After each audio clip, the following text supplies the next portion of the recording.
These are the simple steps to help you fix your wall clock. These are the two tools that I used. I took pictures to help me as a reference. I organized every single part as I pull it apart. The first thing, I removed the gold pin. It is very sensitive and you can easily break it. Once you pull it apart, the two hands will come up easily. You might need a tool to remove the spacer and the cap.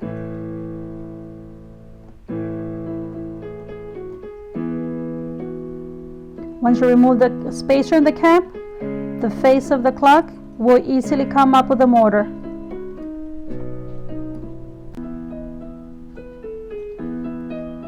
In order for you to remove the back cap, it is clipped by two pins. You might be able to release the pressure with your fingers, or you might need to use one of the tools to release the pressure.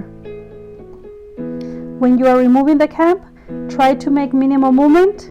You want to keep the parts in place so that you can see what was the setup.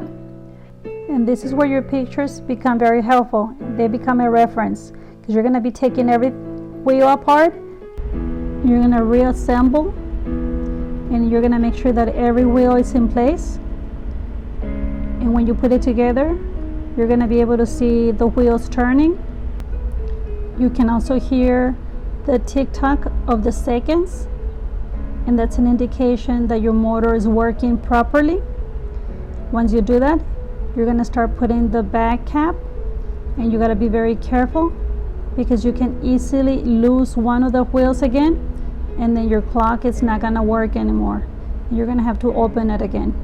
Once you hear the snap, make sure that you get a close look and try to see if you can listen to the tick-tock.